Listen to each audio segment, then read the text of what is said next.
Here's something that surprises most couples therapists have to explain to their clients. Marriages rarely end because of one big betrayal. They end in silence. Long before anyone says the word divorce, something quieter has already happened. One or both partners simply stopped reaching, stopped asking, stopped noticing. If you're watching this because a part of you is wondering whether you've drifted from your partner, I want you to know something first. You are not a bad person for feeling distant. Emotional withdrawal is not a moral failure.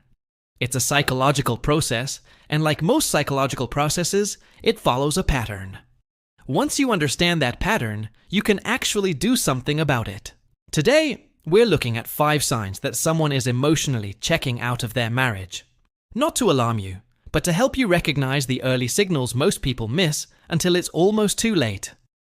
And then, we'll talk about how to reverse it, because in most cases, this process is not permanent. It's a habit, and habits can change. Let's start with the psychology behind what's actually happening when 2 people fall out of emotional sync. Relationship researcher John Gottman spent decades observing couples in what's sometimes called the love lab, watching how partners interacted in real time. One of his most important findings wasn't about arguments, it was about something far smaller. Bids for connection. A bid is any small attempt one partner makes to get attention, affection, or engagement from the other. It might be as simple as saying, "Look at this," or sighing after a hard day, hoping your partner asks what's wrong. Gottman found that couples who stayed together over the long term turned toward these bids, responding even briefly, roughly 86% of the time. Couples who eventually separated turned toward each other only about a third of the time. Notice what that statistic is actually telling us. It's not about how often couples fought. It's about how often they simply failed to notice each other. That's the psychological mechanism behind emotional checking out. It's not a single dramatic rupture. It's an accumulation of missed bids. Small moments where one partner reached out, emotionally, and the other didn't quite catch it. Over months or years, the reaching itself starts to fade. Not because love disappeared overnight, but because the brain adapts to whatever gets reinforced. If reaching out repeatedly gets no response, the nervous system learns a simple lesson. Stop reaching. This is sometimes called learned emotional suppression, and it's protective. It hurts less to expect nothing than to keep hoping and keep being met with silence. So when you see the signs we're about to walk through, understand this. They are not proof that love is gone. They are often proof that disappointment has been quietly managed by the brain, through distance. And that distance can be identified and unlearned. The first sign is a drop in curiosity. Early in a relationship, most people ask 100 small questions. What was your day like? What are you thinking about? What did that dream mean? Curiosity is one of psychology's clearest markers of attachment security. We investigate what we're emotionally invested in. When that curiosity fades, when you stop asking your partner questions you don't already know the answer to, it often means your brain has quietly filed them under known or unnecessary to explore. Psychologists sometimes call this hypothesis testing withdrawal. You stop testing new information because you've unconsciously decided the outcome doesn't matter as much anymore. The second sign is avoidance of meaningful conversation. Not silence in general. Many long-term couples go comfortably quiet while doing chores or watching television. What matters is the avoidance of anything emotionally weighted. If certain topics, the relationship itself, future plans, feelings, get redirected, joked away, or met with a change of subject, that's often a sign of what therapists call conflict avoidance as self-protection. The logic underneath it usually sounds like this. If we don't talk about it, we don't have to feel the disappointment of realizing we're not on the same page. The third sign is reduced physical and verbal affection. And this one deserves nuance. It's not about frequency of romance or sex specifically.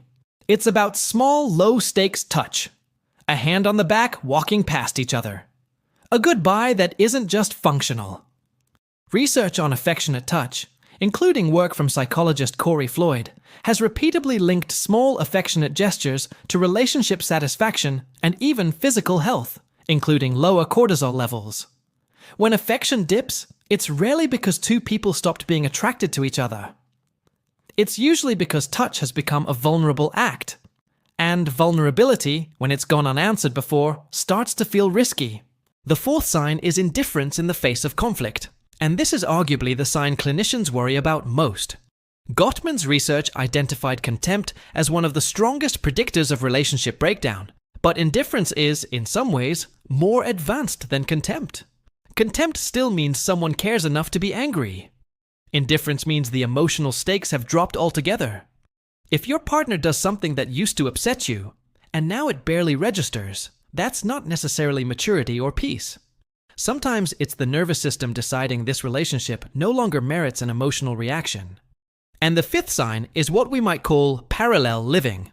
Two people managing a shared life, a shared home, sometimes even shared children, while functioning almost like well-coordinated roommates. Calendars are synced, logistics are handled. But the emotional world each person is privately living in has stopped being shared. This is the sign people notice last, because on the surface, everything looks fine.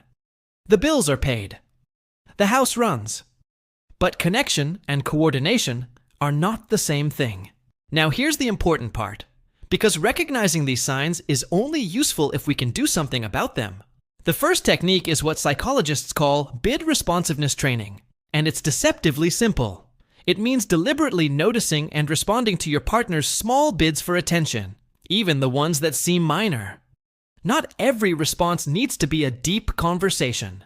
Gottman's research found that even brief acknowledgments, a glance up from your phone, a tell me more, a simple that sounds hard, rebuild what's called responsive attunement over time. Think of it like re-strengthening a muscle that's gone unused. You don't need grand romantic gestures. You need small, consistent turning toward, repeated often enough that your partner's nervous system starts to trust that reaching out again is safe. The second technique addresses the avoidance we talked about earlier, and it's the deliberate scheduling of low-pressure emotional check-ins.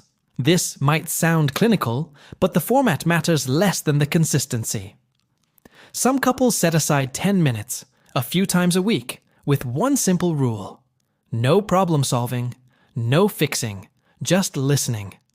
One person shares how they're actually doing. Not logistics, not schedules, but an honest emotional temperature check. And the other person's only job is to receive it without defending, correcting, or redirecting. This structure works because it lowers the stakes of vulnerability. When emotional conversations only happen during conflict, the brain starts to associate emotional honesty with danger. Practicing it in calm moments retrains that association.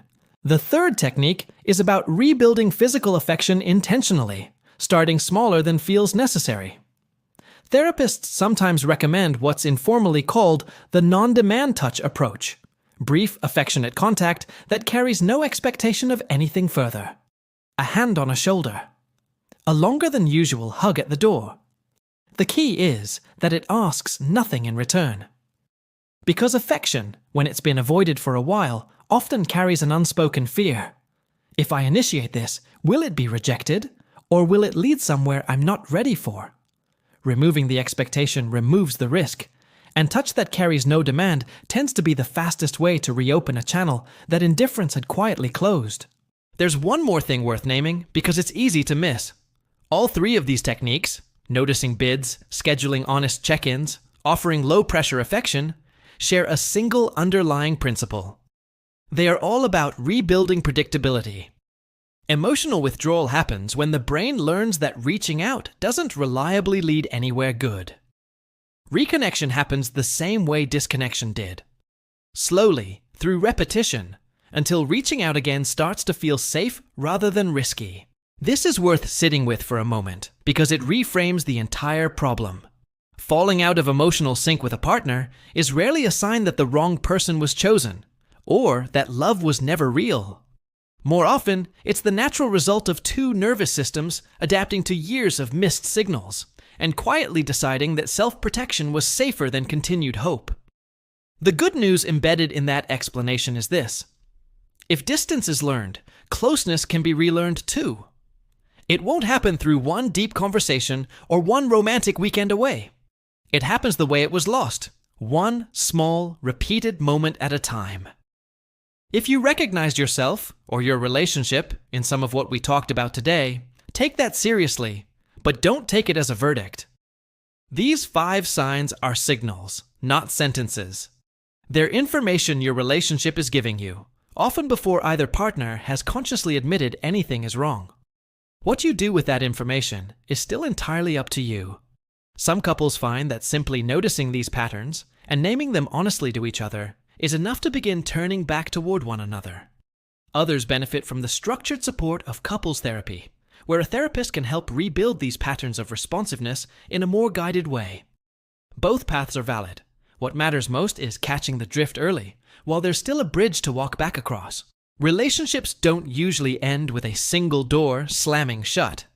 They end with 1,000 small doors, closed quietly, one at a time. Over months or years, no one was quite counting. But here's the encouraging mirror image of that same truth. Connection is rebuilt the exact same way. Not through one grand gesture, but through small repeated choices to turn toward each other again, even when it feels a little unfamiliar at first. If this video helped you understand your own relationship a little more clearly, consider subscribing. We explore the psychology behind connection, communication, and the quiet patterns that shape our closest relationships every week. And I'd love to have you along for that exploration. Thank you for watching, and I'll see you in the next one.